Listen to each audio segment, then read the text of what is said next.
नमस्कार, I am Shivani Singh. So friends, कैसे हैं आप सभी? मस्त होंगे खुदा यहाँ पे। और डियर फ्रेंड, जैसा आपको पता है कि हम कंटिन्यू प्रिपरेशन कर रहे हैं स्पेशल सीटेट दिसंबर एग्जाम 2025 और स्क्रीन पर आप देख पा रहे हैं कि सीडीपी के प्रीवियस क्वेश्चंस पेपर 1 और 2 दोनों ही एग्जाम्स के लिए बेस्ट हमारा यहाँ पे सेशन है। और आज का जो प्रैक्टिस सेट है वो है यहाँ पे 13। इससे पहले मैंने 12 कंप्लीट करा दिए हैं, ठीक है ना। और बाय शिवानी सिंह मेरे द्वारा ही कंटिन्यू सेशन आप सबको कराए जा रहे हैं। और अगर आपको इसकी बिल्कुल फ्री में पीडीएफ चाहिए तो फटाफट टेलीग्राम ज्वाइन कर लिए। टेलीग्राम का लिंक नीचे डिस्क्रिप्शन बॉक्स में आपको प्रोवाइड कर दिया जाता है, ठीक है ना। सो चलिए फिर स्टार्ट करते हैं आपका बिना टाइम वेस्ट किए। ओके, बढ़ते हैं अपने फर्स्ट क्वेश्चंस की तरफ।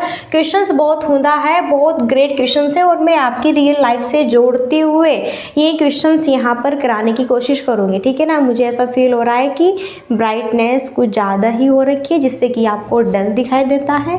ओके, सो फाइनली यहाँ पर अब क्वेश्चंस हमारे अच्छे हो गए हैं। चलिए, सो स्क्रीन पर फर्स्ट क्वेश्चन है और फर्स्ट क्वेश्चन कहता है हार्वर्ड गार्डन के सिद्धांत के अकॉर्डिंग कलाकार, वास्तुकार और नाविकों के पास कौन सी बुद्धि अधिक मात्रा में होती है। देखो, हार्वर्ड गार्डनर अपने आप में बहुत इंपॉर्टेंट सिद्ध होते हैं। क्यों होते हैं? क्योंकि इन्होंने बहुबुद्धि सिद्धांत यहाँ पर इनका कारक का जो है सिद्धांत यहाँ पर दिया है। बहुबुद्धि कारक सिद्धांत यहाँ पर हार्वर्ड गार्डनर ने दिया है। ये कहते हैं कि जो है प्रत्येक व्यक्ति में डिफरेंट बुद्धि होती है। ये नहीं कि ओनली एक ही प्रकार की बुद्धि होती है, नहीं, डिफरेंट बुद्धि होती है। सबकी अलग अलग बुद्धि होती है। कोई बच्चा जो है पढ़ाई के लेवल की तरफ बहुत बेस्ट यहाँ पे अपॉर्चुनिटी रखता है, कोई बच्चा दूसरों की क्षमता को समझने में रखता है। जिसे कहता है ना कि जो आपके मांगने वाले होते हैं तो दूसरों की बुद्धि समझते हैं, तभी तो उनको भीख मिलती है। उन्हें पता है कि मुझे किस तरह से मांगना है, सारी चीज़ें यहाँ पर। और जो घर बनाते हैं, नक्शे बनाते हैं, मानचित्र बनाते हैं, चित्रण, आपको पता है कि चित्र जो हमारे महापुरुष हैं उनके चित्र आपने देखे हैं कितनी बेहतरीन तरीके से यहाँ पे उन्होंने मूर्ति खड़ी कर दी है, कितने अच्छे से बना दी है। ओके, तो उनके अंतर्गत कौन सी बुद्धि है? कलाकार है वो, कलाकार। हम क्यों नहीं बना सकते भैया? हमारे अंदर सिर्फ ओनली जो है यहाँ पर एक बुद्धि है। जी हाँ, है हमारे अंदर भी, ऐसी बात नहीं है। हमारे अंदर जो इंटेलिजेंस है वो है पढ़ाई, जो है पढ़ाई लेवल, एजुकेशन फील्ड हमें बहुत अच्छे से समझ आता है। जी हाँ, लेकिन भैया हम इतने अच्छे कलाकार नहीं हैं कि हम किसी को देखकर सेम टू सेम इस तरह की मूर्ति छाप दें उसकी, ठीक है ना। तो अब ये देखो, जो कलाकार है, वास्तुकार है, जो चित्र बनाते हैं, जो घर के नक्शे बनाते हैं और जो चित्र बनाते हैं और जो अच्छी महापुरुषों की मूर्तियाँ बनाते हैं, समाधि वगैरह, ये सारी चीज़ें कितनी एकदम बारीक काम होता है, बहुत अच्छी चित्रकारी करते हैं। तो वो किसके अंतर्गत आएगी? वो बुद्धि आपकी आएगी यहाँ पे स्थानिक बुद्धि के अंतर्गत, स्थानिक बुद्धि के अंतर्गत आएगी, ठीक है। भाषाई बुद्धि वह होती है जिसे बोलने में बहुत परफेक्ट होते हैं। जैसे अभी मीडिया वालों की बात करते हैं, मीडिया वाले भैया 5 मिनट के अंतर अगर हम बात करें ना, 5 मिनट के अंदर अंदर ना आपको 100 खबर सुना देते हैं वो। हाँ, फलाने शहर में ये हुआ, उस शहर में ये हुआ, कानपुर में ये होगी घटना, वाराणसी में ये घटना हो गई, वहाँ पे बारिश जो है इतनी तेज आई, बादल फट गए, जो है दुनिया ये हो गई, बहुत सारी भैया, ठीक है। तो जिसे बोलने का एक्सपीरियंस होता है, क्या होता है? बोलने का एक्सपीरियंस होता है। उसके अंतर्गत भाषाई बुद्धि को हम रखेंगे, संगीत बुद्धि को हम उसके अंतर्गत रखेंगे। मानो कि जिसे सिंगिंग करना, गाना गाना बहुत अच्छा लगता है, उसकी लय बहुत अच्छी है और जो यहाँ पे उसके स्वर है जो बहुत ही सुरीले है, बहुत मीठ है, बहुत प्यारी वॉइस है, बहुत अच्छी आवाज़ है। और जैसे ही आसपास कोई भी गाना यहाँ पे उसने सुना है तो तुरंत से माइंड में गुनगुनाना स्टार्ट कर देता है, गुनगुनाना उस गाने को। तो कुछ बंदे ऐसे होते हैं, बिल्कुल होते हैं, जो आपके सिंगर बनते हैं। और यहाँ पे अंतरा व्यक्तिक बुद्धि, वो जो है इंटरपर्सनल जो इंटेलिजेंस होती है वो होती है कि यहाँ पर हम दूसरों की बुद्धि को समझने में परफेक्ट होते हैं, ठीक है ना। चलिए, तो बेस्ट यहाँ पे हमारा ए ऑप्शन राइट होगा। और हार्वर्ड गार्डनर की 9 बुद्धि है, सॉरी, हाँ, हार्वर्ड गार्डनर की 8 बुद्धि थी, लेकिन अब प्रेजेंट टाइम में, वर्तमान में हार्वर्ड गार्डनर की 9 बुद्धि हो चुकी है, ठीक है जी। चलो, सेकंड क्वेश्चन है। सेकंड क्वेश्चन कथन और तर्क वाला है। कथन कहता है शिक्षकों को लड़कियों को विज्ञान में गणित की कक्षाओं में भागीदारी, ठीक है, लेने से हतोत्साहित करना चाहिए। लड़कियों में गणित व विज्ञान विषयों को पढ़ने की जन्मजात क्षमता नहीं होती। क्या बात है, जेंडर रूढ़िवादिता को बिल्कुल यहाँ पर दर्शा रहा है ये क्वेश्चन। और ये आपका कथन तो बिल्कुल ये कह रहा है कि टीचर्स कह रहे हैं लड़कियों को ये कह रहे हैं कि ये विज्ञान और मैथ्स को पढ़ने के लिए कक्षा में इनकी भागीदारी को हतोत्साहित करना चाहिए, यानी कि मना करना चाहिए। क्या टीचर्स कह रहे हैं कि लड़कियों को गणित, मैथ्स में और साइंस में, कि आपको मैथ्स नहीं लेना है ना आपको साइंस साइड लेनी है, आपको बस गृह विज्ञान पढ़ना है क्योंकि आगे जाके रोटी ही बेलनी है, ठीक है, ऐसे ऐसे रोटी बनानी है। तो आप यहाँ पे साइंस और मैथ्स पढ़ने के लिए अवेलेबल नहीं हो, तुमसे नहीं हो पाएगा। टीचर्स कह रहे हैं उनको रोकना चाहिए, हतोत्साहित करो, ठीक है, हटाओ उनको। और लड़कियों में गणित और विज्ञान विषयों को पढ़ाने की जन्मजात क्षमता होती ही नहीं है, ये कह रहे हैं। आपको पता है ये दुनिया है, इस दुनिया में सभी तरह के स्टूडेंट्स हैं, ओके, लड़की है फिर लड़का है। कुछ लड़कियां इतनी इंटेलिजेंट होती है मैथ्स में कि लड़के भी कुछ नहीं उनके सामने, और लड़के भी बहुत इंटेलिजेंट होते हैं हर एक फील्ड में। कहते हैं ना ये इंग्लिश लड़कियों की फेवरेट होती है और बेस्ट होती है, ऐसा कुछ नहीं है। कुछ हमारे इतने होनहार यहाँ पे बॉयज़ होते हैं, टीचर्स हैं जो कि बहुत ही परफेक्ट होते हैं इंग्लिश में, तो वो देखो बॉयज़ हैं। ऐसा कुछ नहीं है, सबकी अपनी अपनी बुद्धि लेवल होता है, किसी भी सब्जेक्ट्स को वो कवर कर सकता है, ठीक है। तो दोनों ही कथन भैया हमारे गलत हैं, दोनों ही कथन गलत हो गए यहाँ पे, ठीक है। सॉरी, नेक्स्ट है, निम्न में से कौन सी प्रणाली विद्यार्थियों की विविध अधिगम जरूरतों को पूरा करने में बाधक है? जो निगेटिव यहाँ पर ऑप्शन होगा वो चूज करना है। इनमें से कौन सी प्रणाली विद्यार्थियों की विविध अधिगम जरूरतों को पूरा करने में क्या है, बाधक उत्पन्न करेगी? सहयोगात्मक अधिगम है, पृथक्करण व नामीकरण है, उपयुक्त समावेशन है, विभिन्न शिक्षा शास्त्रीय पद्धतियां हैं। मानो आप यहाँ पे बच्चे का टेस्ट ले रहे, आपने पढ़ाया, फिर आपने बोला कि जो मैंने पढ़ाया है उस चैप्टर का मैं टेस्ट लूँगा, ओके। बच्चों को बोला है याद करके लेकर आने, कल टेस्ट होगा, ठीक है। अब टेस्ट में सभी बच्चे आपने बैठा दिया है, तो सभी बच्चों को आपने बोला है कि 10 नंबर का टेस्ट है, अब देखते हैं किस बच्चे के कितने मार्क्स आते हैं। तो देखो बहुत सारे बच्चे ऐसे हैं जिसके अच्छे मार्क्स आए, 10 में से 10 भी आए, 10 में से 8 भी आए, 10 में 7 भी, 6 भी, 5 भी, और कुछ बच्चे ऐसे हैं कि 10 में से क्या आए भैया, 0 आए, या फिर 1 या फिर 2 मार्क्स यहाँ पर आए ओनली, ठीक है।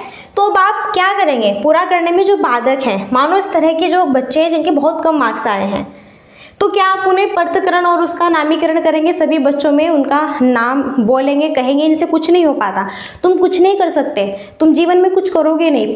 अलग कर दो उन बच्चों से कि जो यहाँ पे अगर क्लास में 30 बच्चे हैं, 30 बच्चों में से अगर 5 बच्चों के यहाँ पर मार्क्स बहुत कम आ गए हैं, 0 में से 0, 10 में से 0 आए हैं, या फिर 1-2 नंबर ही आए, तो आप कह रहे हैं कि आपको इन 30 बच्चों में से अलग हो जाना है, बस मुझे 25 बच्चों को पढ़ाना है, मैं तुम्हें अलग कर दूंगा। तो ऐसा नहीं है, ठीक है, ऐसा टीचर्स को बिल्कुल भी नहीं करना है। फिर इससे बच्चे क्या होंगे, यहाँ पर हतोत्साहित होंगे। क्या होंगे, हतोत्साहित होंगे। अगर वो थोड़ा बहुत कुछ पढ़ना चाहते भी है तो वो बिल्कुल भी नहीं पढ़ पाएंगे, वो कभी स्कूल की साइड जाएंगे नहीं, स्कूल में भी आना बंद कर देंगे, कहेंगे कि हमें टीचर्स ये बोलते हैं तुमसे कुछ नहीं होने वाला। इसलिए हमें पॉजिटिव जो है यहाँ पर चीज़ों को, ठीक है ना, बोलना है। अगर देखो बच्चे के कम मार्क्स आए हैं तो आपको यहाँ पर उसे पॉजिटिव वर्ड्स देने थे, आपको से क्या कहना था कि कोई बात नहीं, अगली बारी आप बहुत अच्छे मार्क्स लेके आओगे, मुझे यहाँ पर विश्वास है, और आप अगली बारी बहुत अच्छे से मेहनत करके आओगे। जब आप ऐसे वर्ड्स यूज़ करोगे बच्चे के सामने तो बच्चा बहुत अच्छे से खुलकर चीज़ों को कनेक्टेड करेगा। नेक्स्ट है, मूल्यांकन किस उद्देश्य से नहीं किया जाना चाहिए? किस उद्देश्य से नहीं किया जाना चाहिए?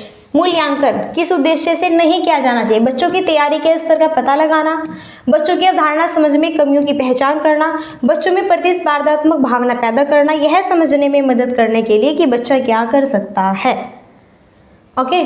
तो बच्चों की तैयारी के स्तर का पता लगाते हैं, बच्चों की अवधारणात्मक समझ में कमियों की पहचान करते हैं, बच्चों में प्रतिस्पर्धात्मक भावना पैदा करते हैं। तो यहाँ पर क्या नहीं करना चाहिए? पहले मूल्यांकन की बात करते हैं। मूल्यांकन का मतलब ये होता है कि मानो यहाँ पे बच्चे हैं और आप जो भी उन्हें पढ़ाते हैं वो समझते ही नहीं है, आप कुछ भी पढ़ा रहे हैं बच्चा समझता ही नहीं है, उसकी कुछ समझ ही नहीं आ रहा है, उसे नहीं पता चल रहा है आप क्या पढ़ा रहे हैं क्या नहीं वो रुचि ले रहा है। फिर आपको ही अपनी शिक्षण पद्धति क्या यहाँ पे चेंज करनी होगी, यही क्या होता है, एक मूल्यांकन होता है, जी हाँ।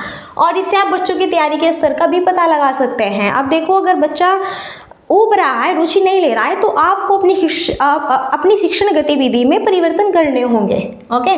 बच्चों की धारणात्मक समझ में कमियों की पहचान करना, बिल्कुल बच्चे कहाँ पे त्रुटि कर रहे हैं, क्या कमी है, क्यों हो रही है कमी, तो टीचर्स को अपने में सुधार करके फिर बच्चों को ये यहाँ पर चीज़ें अच्छी सही तरीके से समझानी है। सही बात है, यह समझने में हेल्प करनी है कि बच्चा क्या कर सकता है, बहुत कुछ कर सकता है एक बच्चा, ठीक है। लेकिन क्या नहीं होना चाहिए कि बच्चों में प्रतिस्पर्धात्मक की भावना पैदा करना। मानो आपकी क्लास में 30, 40, 35 जितने भी बच्चे हैं, ओके, और आपके कुछ बच्चे ऐसे फेवरेट बन गए हैं कि जिसमें आप बस ये चाहते हैं कि नहीं इस क्लास में जो भी एक क्लास के आप टीचर हैं, आपका दायित्व है सभी बच्चों के प्रति एक समान अनुभूति रखना, एक समान थिंकिंग रखना, सभी को आप यहाँ पे उनका जो है उज्जवल भविष्य की कामना करते हैं, उनके लिए आप रेडी कर रहे हैं। तो आपका ये मतलब नहीं कि ओनली क्लास में एक बच्चा है जिसका नाम है मोहन और सिर्फ आप मोहन से ही प्यार करते हैं और आप ये चाहते हैं कि हर बार मोहन ही टॉप करे, हर बार मोहन ही अच्छे मार्क्स लेके आए, मोहन से ऊपर कोई भी स्टूडेंट्स ना जाए। इस तरह से प्रतिस्पर्धात्मक तुलना क्रिएट करेंगे आप अगर बच्चों में, ठीक है, तो ये चीज़ क्या है, गलत है। नेक्स्ट है लॉरेंस कोहलबर्ग के अनुसार नैतिक विकास। बहुत ग्रेट क्वेश्चन है। लॉरेंस कोहलबर्ग ने कौन सा सिद्धांत दिया है, नैतिक विकास का सिद्धांत। क्या कहता है, एक असतत प्रक्रिया है जो 6 चरणों में होती है। देखो, बच्चों की सामाजिक और संस्कृति की तो बात ही नहीं करते हैं कोहलबर्ग साहब जी, इसकी बात तो कौन करते हैं, वाइगोत्स्की जी करते हैं। ये भी बात करें बच्चों के आईक्यू लेवल से परस्पर आईक्यू लेवल की बात, बुद्धि लब्धि की बात कौन करते हैं भैया, हार्वर्ड गार्डनर करते हैं। पूरी तरह से आनुवांशिक की भाई मेंडल करते हैं, कौन करते हैं, मेंडल करते हैं। यहाँ पे आनुवांशिकता हेरिडिटी की बात मेंडल करते हैं, ठीक है जी हाँ। लॉरेंस कोहलबर्ग बात करते हैं एक असतत प्रक्रिया है जो 6 चरणों में होता है और इनके 3 क्या है चरण होते हैं यहाँ पे, पारंपरिक, उत्तर पारंपरिक और पूर्व पारंपरिक, ये 3 चरण होते हैं कोहलबर्ग के और इसके अंतर्गत 6 यहाँ पे चरण बताए गए, 6 उपचरण बताए गए हैं, ठीक है ना। नेक्स्ट है समावेशन की संस्कृति को किससे बढ़ावा मिलता है, विभेदित निर्देश है, मानकीकृत मूल्यांकन है, पृथक्करण है, फिर नामीकरण है। समावेशन की संस्कृति को किससे बढ़ावा मिलता है, समावेशन का मतलब यही समावेशी जो शिक्षा है, यही समावेशी समावेशन जिसमें कि हम अपने सभी बच्चों को एक आँख से देखते हुए, यानी कि सभी बच्चों को एक समान देखते हुए शिक्षा प्रोवाइड करानी है, उनकी क्षमता के अकॉर्डिंग व्यक्ति भिन्नता को ध्यान में रखते हुए। ये नहीं कहेंगे कि कोई बच्चा विकलांग है, दृष्टिबाधित है या फिर यहाँ पे जो है कह सकते हैं कि श्रवण बाधित, तो आप उसे नहीं पढ़ाएंगे। तो देखो उसका नाम भी लेबलिंग करेंगे आप जो है सब पूरी क्लास में उस बच्चे की बेइज्जती करेंगे, इस तरह की फीलिंग्स आप उसे दिलाएंगे कि आप कुछ नहीं कर पाओगे, आप बहुत जो है बुद्धिहीन हैं, तो ये गलत है। पढ़ते क्लास से ही उसे निकाल देंगे, जाओ तुमसे कुछ नहीं होने वाला, तुम जाओ, मैं पढ़ा के थक चुका हूँ। मानकीकृत मूल्यांकन करेंगे आप, गलत जो है तरीके से उसे बहुत बेकार वर्ड्स यूज़ करें उसके साथ में, चीज़ें गलत हैं। तो क्या है विभेदित निर्देश, यहाँ पे विभेदित निर्देश का मतलब क्या होता है, सभी बच्चे डिफरेंट है, सभी बच्चों का एक लेवल अलग है, कोई सामान्य है, कोई प्रतिभाशाली बच्चा है, कोई जड़ बुद्धि का है, कोई मंद बुद्धि का है, ओके। तो आपको सभी बच्चों को इस तरह से लेकर चलना है, उनकी क्षमता के आधार पर उनमें विभेदित करते हुए, उनकी व्यक्तिगत भिन्नताओं का ध्यान रखते हुए, ठीक है। चलिए नेक्स्ट है अपनी कक्षा में एक दृष्टिबाधित विद्यार्थी की विशेष जरूरतों को ध्यान में रखकर एक अध्यापिका को क्या शिक्षा शास्त्र समायोजन करने चाहिए। दृश्य प्रस्तुतिकरण का प्रावधान करें, सख्त पाठ्यचर्या का पालन करें, जो चीज़ें स्पर्श की जाती हैं उन संसाधनों का इस्तेमाल करें या फिर मानकीकृत मूल्यांकन का यूज़ करें। मानो एक बच्चा है दृष्टिबाधित का मतलब क्या होता है, जो बच्चा देख नहीं पाता आंखों से, लेकिन मानो वो आंखों से नहीं देख पा रहा है लेकिन कानों से वो अच्छे से सारी चीज़ें सुन सकता है। जी हाँ, ओके, सुन सकता है, चल सकता है, घूम फिर सकता है, बिल्कुल, लेकिन सिर्फ और सिर्फ यहाँ पर देख ही नहीं सकता। और आप खुद आंख बंद करके आप ये देखें, आप है, आपका जीवन है, आपका जीवन है, आप दुनिया में है, लेकिन अगर आप अपनी आंखों से ही नहीं देख पा रहे हैं तो बहुत बेकार जीवन।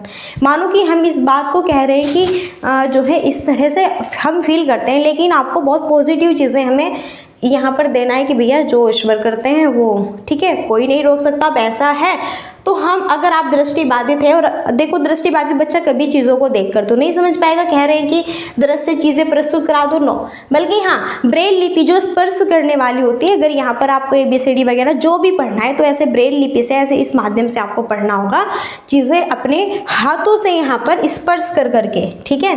चलिए, और वो आपको शिक्षा दी जाती है, बिल्कुल। नेक्स्ट है नीरा मिडिल स्कूल में पढ़ती है और अक्षरों को लेकर भ्रमित रहती है, जैसे कि मैं को ने। यह किसका विशिष्ट लक्षण है, संलीनता है, पठन वैकल्य, अधिगम असहायपन है या फिर लेखन वैकल्य है। तो भैया नीरा मिडिल स्कूल में पढ़ती है, अक्षरों को लेकर भ्रमित रहती है, मैं को ने पढ़ती है। मानो कि यहाँ पर लिखा हुआ है वाज, एक बच्चा वाज को सा पढ़ता है और लिखा हुआ है सा को वोज पढ़ता है, यानी कि उसे गलती पढ़ना है, ठीक है। क्या है, उसे गलती, अगर कैट लिखा हुआ है कैट तो उसे क्या पढ़ता है, टैक पढ़ता है बच्चा, ठीक है, यानी कि उसका उल्टा ही पढ़ना है। तो पढ़ने में त्रुटि हो रही है, पठन वैकल्य होगा भैया, डिसलेक्सिया जिसे हम कहते हैं। जी हाँ, क्या होगा? डिसलेक्सिया। और लेखन वैकल्य होता है जब लिखने में त्रुटि होती है कि लिख सही नहीं पा रहे हैं, अशुद्ध यहाँ पर, ठीक है।